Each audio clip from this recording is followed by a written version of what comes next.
Hello, everyone. Welcome in to Loretta McNary Live, or as some people still call it, Loretta McNary Show.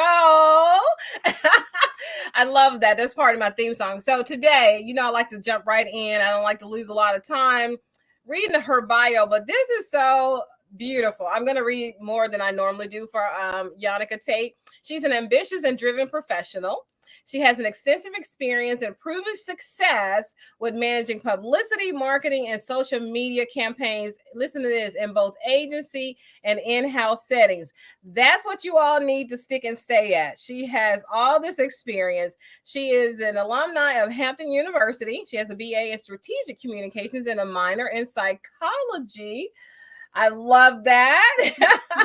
And she secured a position at 135 Agency. It's a boutique PR and marketing firm. Her first assignment with the agency was working with A24 Productions to amplify the visibility of the film Moonlight to HBCU campuses. Yes, there is a huge market. There's a lot of people wanting to get that demographic. So in 2017, let me tell you what happened with her help. She's modest. She's not going to take any credit, but I'm going to give it to her. The film received global recognition, multiple Golden Globes, and Academy Awards, including Best Pictures. You know Moonlight. You heard of Moonlight. Shortly after, we already got people sending love to you. Shortly after, Tate had a position with TV1. You know TV1. We've had some people on here. Remember Coins for Love and Coins for Christmas with Susan Banks. And Clio TV, leading publicity campaigns for the network's original series, films, and acquisitions. The girl is bad, right? And she is so modest. Oh my goodness. She worked as a brand partnership and PR manager at HBCU Buzz, which HBCU Buzz are the people who allowed me to have that screening of Bel Air a couple of weeks ago. It just aired Super Bowl Sunday, and I'm so in love with Bel Air, Yahnnica. I want to interview them. I so want to interview them, so I'll put it out there. So let me tell you some of the people she's worked with, some of her clients: NFL, Apple TV Plus, Amazon Prime, Nike, Procter & Gamble, Goldman Sachs, and many more. And let me tell you some of her memberships: National Association of Multi-Ethnicity and Communications. I'm a member of that. Women in Entertainment, Washington, D.C. chapter. The girl is bad. Okay, everybody, welcome Yahnnica Tate. Hi, Yahnnica. Thank you. Hi, how's it going? Oh, I love that. Life is grand because I choose to concentrate on all this good and work on those things that I'm not so happy with. So I'll always say life is grand. How's everything with you? I know you're busy. Yeah, everything's going well. I'm starting off the year really strong, and I'm really, optimistic about, what this year's gonna bring. Hopefully we can open back up and be safe again, but, just learning how to pivot and be strategic with how I'm moving. Absolutely. So let me tell people what you're currently doing, as if all that other stuff wasn't grandiose enough. She currently holds the position of communications manager for Paramount Plus, the streaming service for ViacomCBS. And I'm so in love with Paramount Plus. I have a subscription. It's my go-to for TV when I'm not watching my own network, Yahnnica. I have my own global streaming platform as well. And I'm super excited about that. So when you said you work with Apple TV and Amazon Prime, you can find us there too. So I want to talk about you. So how does one raise a Yahnnica Tate? How were you as a little young girl? Oh, I feel like I was one of those kids that was just always like in class, and they always told me, like, on my report card, Yannika's a bright student. She just probably could be a little more quiet. I've always just been very outgoing and very friendly with people. And so I kind of fueled that passion into my career. I was always a huge advocate for writing. I love to write. And as it came down to the point where it was like starting to look for schools, I was like, you know what? I think I want to do PR. I've heard about it. You see always the PR executive in the movies, and I'm just like, that's what I want to do. And so I'm really a fearless person. Like anything I set my mind to, I'm always like, I'm gonna do it. And for the most part, I get it done just because, um, that's where I've seen myself. Once I've envisioned it, I just do it. Um, and I'm from Seattle, Washington, so it's not too many people from Seattle, Washington that really leave the state or leave the city and like continue to like be gone. So I do it for people back home too. So, did you personally meet someone who is a publicity person or a PR guru? What was it that fascinated you? I can see it now, of course, because I know your trajectory, where you come from and where you're going. So, what was it?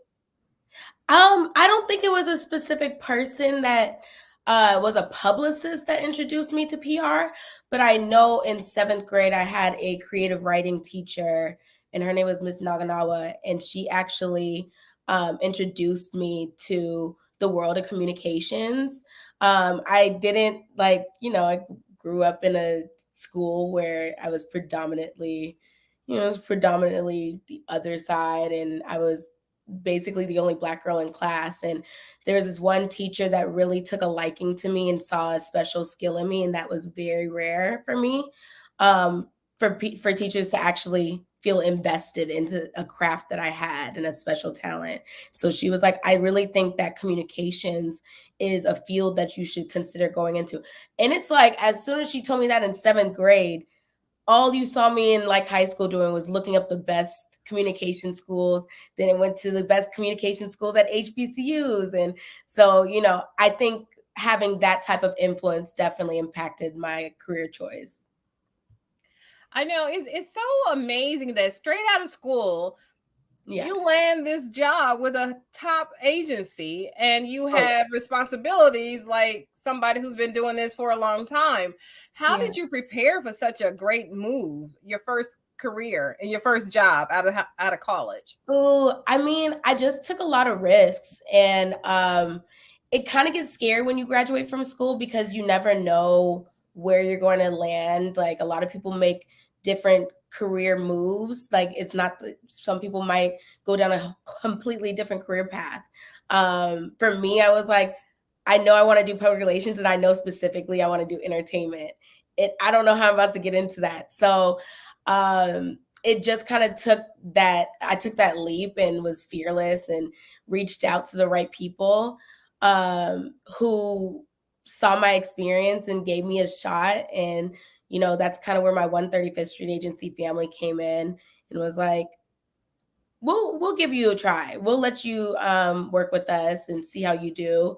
And, ever since then, they've always been family, and always, they ever need anything, they can always reach out, and they do. So, I've always been a resource for them, and they've always been a resource for me. Yeah. Oh my goodness. I just love it. I know there's a whole lot more to it. So when you knew that you were going to be working with Moonlight to help get the HBCU campuses to watch and buy into this, do you remember how you felt when you were first assigned this? Because task? It was my first actual film campaign that I worked on. And I'm not going to lie, I didn't really know too much about Moonlight, but that was kind of the point of the campaign. It's like they wanted people to know Moonlight. There was so many, up and coming actors from that film that just blossomed in their industry. And, they kind of tasked me with the assignment of bringing Moonlight to HBCU campuses, which was already such a close tie since I just graduated from an HBCU. So it was pretty, it definitely had a very personal feel to it for me to do that outreach for the campaign. But I would have never known that it would have gotten I knew it was a good movie. I knew it was a great film. Yeah. But I never would have thought it would have got the recognition it did. And I'm just happy people saw that vision that, the creators of the film saw. Okay, so I want to kind of take a jump because I know you were with TV One and with Clio TV, which I'm just astounded by their growth. How all of a sudden here we are, right? TV One, Clio TV with all the new shows, cooking, all kinds of things. And now you're with Paramount. Let's, before we go to Paramount Plus, which I'm so in love with, Can we talk about your time at TV1 and maybe some of the most exciting things or some things that challenged you? How was that experience? Yeah, TV1 and Cleo was definitely, I mean, for one, being on the PR team to help launch Cleo TV, that was an experience in itself. Like, to say that you helped launch a network off the ground and then just saw it just build and grow. It's just very fascinating, and it was very impactful for my life. I learned a lot fast. I think TV1, that's one thing that they did really well, was just kind of throwing me in the fire to see if I can juggle it. And I definitely like that type of work. I like working like that. I really kind of like being under pressure and like moving quick but efficiently. And that's what I think they let me take the reins on the most. It's kind of just like, you your work ethic speaks for itself, and I definitely think that they allowed me to do that. So I definitely had a great experience at TV1 and Cleo TV. All the campaigns were fun, and really going to TV1 was a no-brainer because Kathy Hughes, Miss Kathy Hughes, who's like the media maven. Yes. She was somebody who I always looked up to, and she knows that. I tell her all the time, like, Kathy Hughes was somebody who I used to write about in my, like, I used to do radio. I used to be a radio host when I was like in ninth and 10th grade. And I remember one assignment in ninth grade was to write about something about radio history. And I was like, I'm going to write about Kathy Hughes. I'm in this class. I'm the only Black girl. I'm going to let them know who Miss Kathy Hughes is. And like, who would have known, like, years down the line, I would be working at her company. It was just kind of like a dream come true. And then seeing all these women of color in executive positions, it honestly felt like I was in like a wonderland, and it just has inspired me so much. The funny part is about that, and I haven't even shared this with friends. Let me take this quick little break before I tell you about there. It's about Miss Kathy Hughes. Hold on.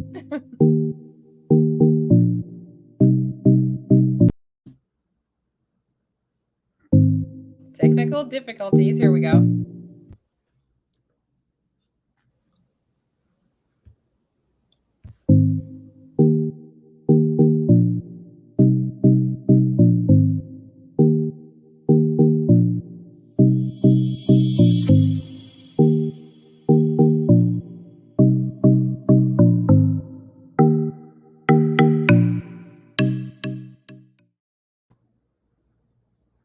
Yeah, so Miss Kathy Hughes is one of my, she doesn't know this. I've never met her, but ever since she was in radio, when she first started, I know her whole story started in radio, her and her Yeah. son, having a tough time. And I have all boys too, and now they're working in my company too. And so if I could meet somebody, one person that's on my list, Miss Kathy Hughes is definitely one of the people I want to not only meet, but interview and share her story, because Yeah. there's so much synergy and similarities. And I would just want to tell her, when I want to quit, I would think of her story, how she had to go through so much stuff, more than I've had to go through. But yes, she persevered. She never quit. And look where she is now. Not only radio all over the place, but she is doing TV1 and Cleo TV. So the next time you talk to her, tell her that I'm a fan and thank her so much for not quitting, because her story inspires me. Yes, I will. I feel like everybody in some type of way have been touched by Miss H. We call her Miss H. I don't want to get away in this interview calling her Kathy Hughes, because I'll get my hand slapped. But Miss H is definitely an inspiration to a lot of people, and like her drive is something she has a vision that a lot of people didn't have back then. Like, it's been over 40 years, and like Urban One is still like moving as like a smooth operated train, with her still leading. So it's really great. Absolutely. We have some really amazing comments. I will start sharing them. But Nick Nova is a spoken word artist, and he has some of his work is on MMN. So he is definitely a fan already. Oh, And then we have Amelia Cole, Dr. Amelia Cole. She said, "You're amazing. You're changing the narrative and opening the doors for so many others. God bless you." Thank you. And let me see if I can share some more before we continue with our conversation. Oh yeah, King Preferred. She loved to send King Preferred cakes for the viewing. Oh, okay. Nice. I have to get some to Yahnnica. Yahnnica, do you cook? I do. I was trying to make something before I got up over here. I was like, let me have a little something to snack on before I get in here. I know, right? You don't want your blood sugar to drop at the wrong time. Yeah. Okay, this is an awesome interview. I love your story, how the teacher took an interest in you. Yes. Yeah, that's important. Nick, no, but you two are amazing. Pioneer. Yeah, Kathy Hughes is a pioneer, and hopefully Yahnnica and I are pioneers in our own right. People will say that our story inspires somebody too, because I'm already inspired by your story. So okay, so we talked about Clio TV, Miss H, and TV One. Oh, hey, you all, it's Black History Month. Not only should you know who Kathy Hughes is, but while you're doing your research, which people usually are more hungry and thirsty for Black history, in February, please research Kathy Hughes. You will be amazed at her story. Oh my goodness. So you said cooking. So I know Clio TV has several cooking shows. Oh yeah.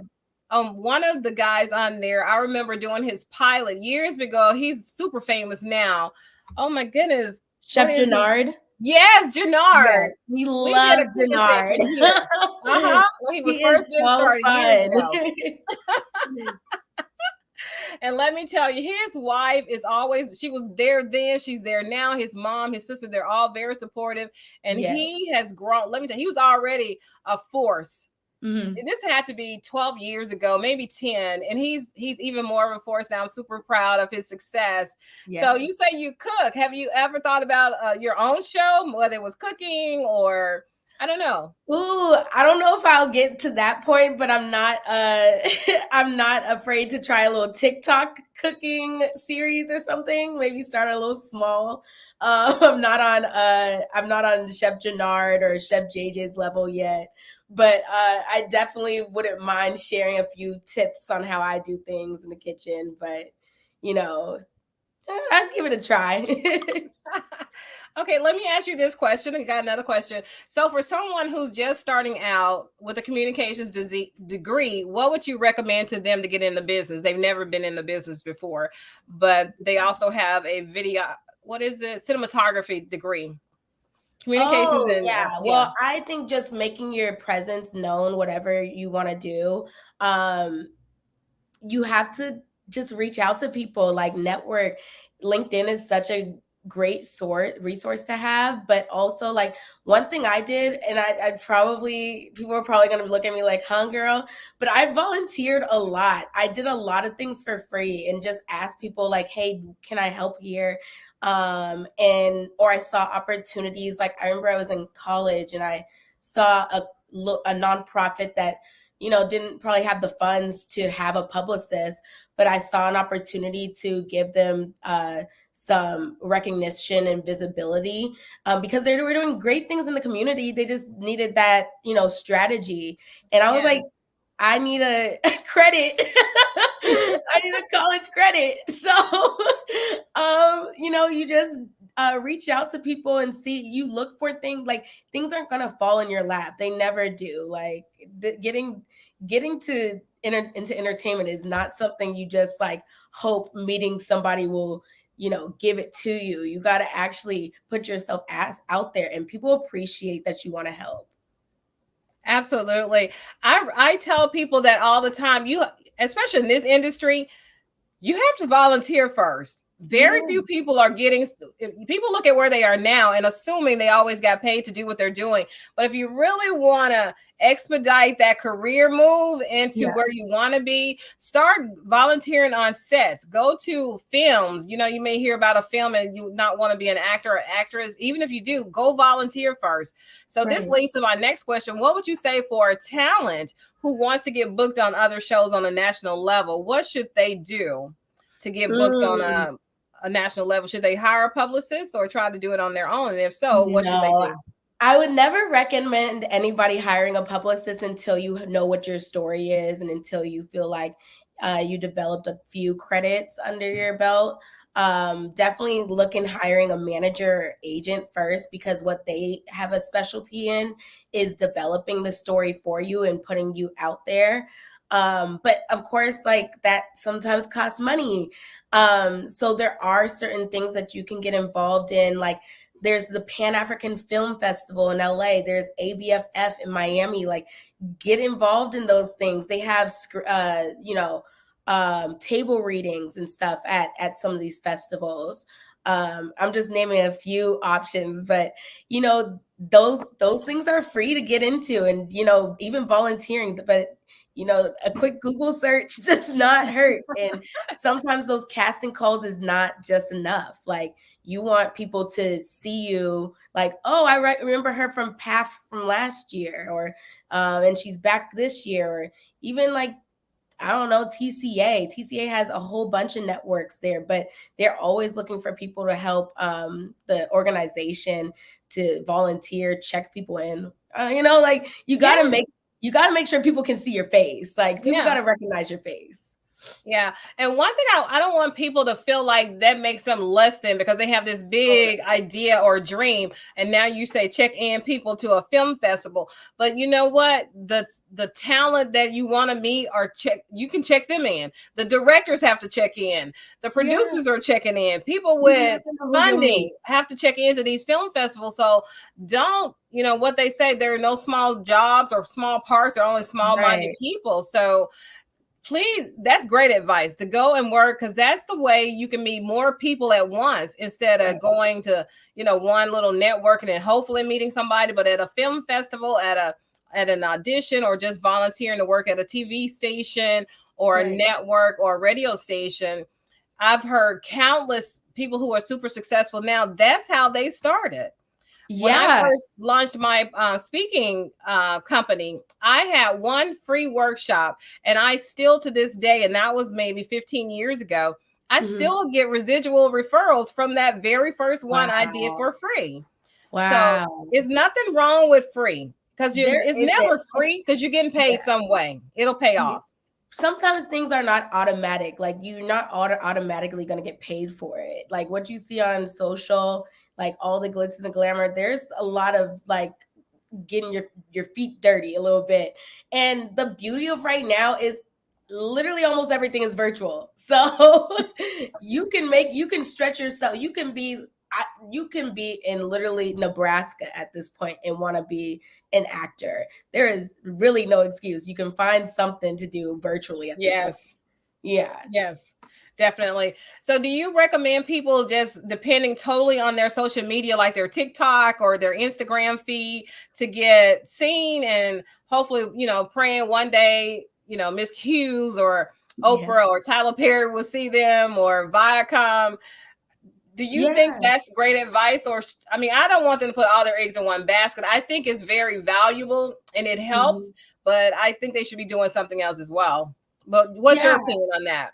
Well, I call myself a millennial publicist, so I'm really big, because I'm really big on social media. Like, I might not have the hugest following, but like, I'm always on social, and I'm always finding people through social. Like, whether you think it or not, like, hashtags actually work. Like, I've been able to find people, like influencers or just even micro influencers. Just like, you don't have to be a macro influencer. Micro can be 5K or less. Like, I've been able to find people just through their hashtags, because some people like have a good message and they're just not getting the notoriety for it.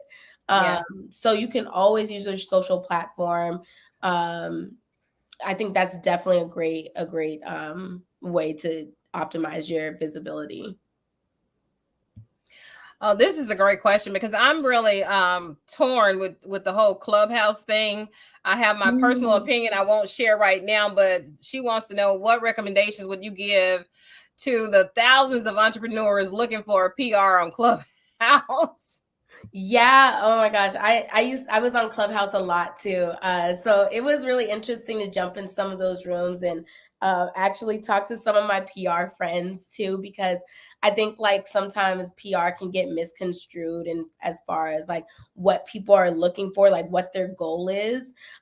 Because with PR, I think what people need to understand is that it takes time to build your recognition, and like getting on the good, like on the morning shows, and you know, people want to be on Wendy Williams like the next night. It takes a while to kind of build your name, and that's an investment. So when you have a publicist that believes in you, just be honest with the fact that results come with time, and not with payments. If that makes sense. Like you might have to put out a check or something, but I mean, they are working for you, and they are using the best of their contacts to try to get your story out there. But sometimes it all depends on the timing too, when and the angles that your publicist is pitching.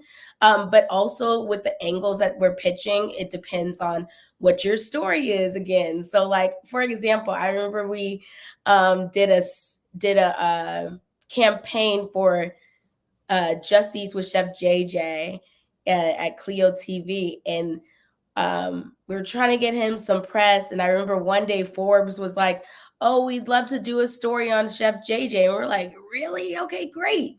What do you want to do it on?" And they were just like, "Well, he specializes in rice, right? Like he has a restaurant that makes like specializes in making rice. We'd like to do a story on like different ways to make rice."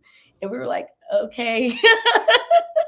But you know, sometimes that's what the writers want to write about, and like we would never know unless we asked and put like those feelers out there. So it's all with timing and how you know your story. If it's Black History Month and you're the first Black owned business to create X, Y, and Z, like, you know, you've already done the research. That's something that you should definitely pitch to. You got to learn how to pitch yourself too, so that we're Yeah. good. We can't do the job ourselves. Like you got to sell us on you. So that's probably the advice I give for anybody looking for a publicist. I'm so glad that you said that even though you hire somebody in your work, you still have to do some work yourself. Even Yeah. if there's let's say somebody purchases your film and they're going to put it out there for you, whether big screen or on global Yeah. streaming platforms, you still have to market it too. You see Yeah. Will Smith doing it, and he has a gazillion dollars in notoriety, but he's still Yes. self-promoting himself. So Yeah. we have to remember to do that. And I don't think there's such thing as too much. No, yeah, there isn't. Like you're investing in yourself and investing in your dreams, and you always want to make sure. I mean, you want to make sure that you have the right people on your team. Like you were talking Yes, about it earlier, and how your sons support your career as well. So it's always important to have people that you trust on your side. I strongly definitely. believe in that. Okay, so we only have a few more minutes left. I don't want to take up all your time, but I feel like I'm talking to my little sister. So Oh, let's ask you, how did okay, so let me slow down because I'm super excited. When you got the call from Paramount Plus yeah. that they were hiring you to become their communications manager, tell me about that process. How did that happen? And how were you Oh feeling? man. It's like it for me, honestly, it was very euphoric to just even hear that like I was wanted. Because for a while, like since the pandemic started, I was always looking. I mean, anybody who wants to advance their career, they're always gonna look for the next thing. I was looking to transition out of cable and transition to like streaming services, because honestly, I'm a cord cutter myself. I'm a millennial. I literally like sit in bed and watch TV on my laptop or on my phone. So I always was just like, I need to go somewhere where I feel that is just me. And I just feel like I was telling I talked to my sisters about this. I said, sometimes I just felt like I was throwing stuff against the wall. Like I was getting all these interviews at like, I'm not going to name drop them, but like some of the biggest like streaming services that I'm pretty sure most people have. And they were looking for me. Like they found me on LinkedIn. I sometimes didn't even apply for the jobs, but you know, eventually like it just didn't work out. Like either there was another candidate or they got rid of the position. And I just felt like I was just losing my mind. Like, I just need a win. Like, I just feel like I haven't had a good, I mean, like my campaigns definitely were rewarding, but I just needed something that made my soul feel good and made me feel like I was doing something right in my career. And that's how it felt when I got the call from Paramount, because they called me and I interviewed with them. But I interviewed with the team originally in LA. Um, I and just so happened that there was also the same position, same title, in New York as well. So they wanted me to interview for the position in New York too. And I did, and they were just like, well, both teams like you. So what do you want to do? And I was like, wait, I have like now I have an options. Like, and Yeah. it just felt like an abundance of joy, because I don't know. I just, I just feel like sometimes patience is a virtue, and I was starting to feel uncomfortable. And I always say, like, when I start to feel uncomfortable in my situations, that God is making room for me to grow. And that's really what he put in my lap. And I was just overjoyed. I love that story. And when it's your turn, there will be more yeses, but all of us have to have no's, because no's Oh man. tell us to keep going. And we know if we keep going, we got to do something different, right? Since that Yes. didn't work, we got to change something else. And I like how you made the decision, because for you, being a millennial, you know so much about that generation. You know how they think, what they like, because that's like I know what, well, I won't say I know what people like in my age group, because I think I'm different. Most people my age, they like partying still. They like whatever. And I like business. I love working. I love God. I love hanging out with my sons. I don't like, and this is what I do, but it's not who I am. Right. So it takes all of us to come to that and to know that. And it's not good or bad. It's just who I am. And I love that. So let's see. These questions are coming in here. Okay, let me ask you this, Yahnnica. Will you come back? Will you come back and share with us again? Oh yeah. This is so comfortable. It's such an easy, organic conversation, and I feel so comfortable with your platform and with your audience. So I would definitely come back. Yeah, you know what? Ever since I've been doing the show, and that's how I know that I'm called to this, because whether it's Denzel Washington, Sharon Stone, Tom Hanks, or I am name dropping because I'm trying to make a point, and I have interviewed these people. That's what they say. They say it's like I'm in your living room or you're in mine, and we're talking, just having a conversation. And that's why I say I don't do interviews. You remember me telling you that? We're gonna have a conversation. You're like, this is just gonna be a conversation. So and as a publicist, I'm just like, okay, where do I need to get talking points, or how should I prepare? But then I was like, you know what? I feel confident in this conversation. So let's just talk. So yes. So I'm just excited about what you're going to do next, and for this opportunity as well. I'm not pushing you out the door just now. I want you to enjoy. I want you to be a sponge and soak up everything that you have. And I know one day we'll have conversations. Somebody say, you know what? I remember when Yahnnica was on Loretta's show, and she inspired me. I wanted to give up, but she inspired me to keep going and following my dream. Because when you're the first one to do it in your family, like there's not another talk show host in my family. I couldn't call Oprah, right? Right. You got to and get instructions. Was there someone in your life that you could call at first? Everybody in my family was really like, lawyers or teachers, and my mom always wanted me to go into healthcare, and seeing a lot of my friends like go into pharmacy school. I was like, I don't want to be in school for that long. School's cool, but I don't want to be in school for X amount of years. And I just like, it's crazy because like I would look up like salaries on Google, like how much does a publicist make? And I was like, I don't know if I can make that. But like I've discovered, like when you really love what you do, that bank account will be fulfilled. So yes, you will be satisfied, and the money will come. Grow. The money will come. So follow your passion, follow your your heart, and What the you're money good will come. at. Trust me, it will come. So I Yes. forgot to ask you, which one did you take, LA or New York? Oh, I took New York. Of course you did. Yes, I took New York. Because So, you can always you go back can, to LA. New York is I'll make my happening now. way.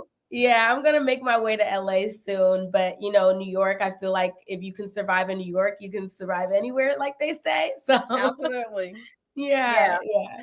Wow, this has been a great conversation for me too. I'm just Yeah. so thrilled to meet you, and I'm inspired by your story. And I know Thank that you. everyone who's watching, whether they want to be a publicist or like LaTanya King, her being the first Black kosher certified cake business owner, or a husband on here who's the publicist for his wife, who's an author or a Oh, spoken I love word, or that. somebody who just Yes. got a new brand spanking new degree in communications and cinematography.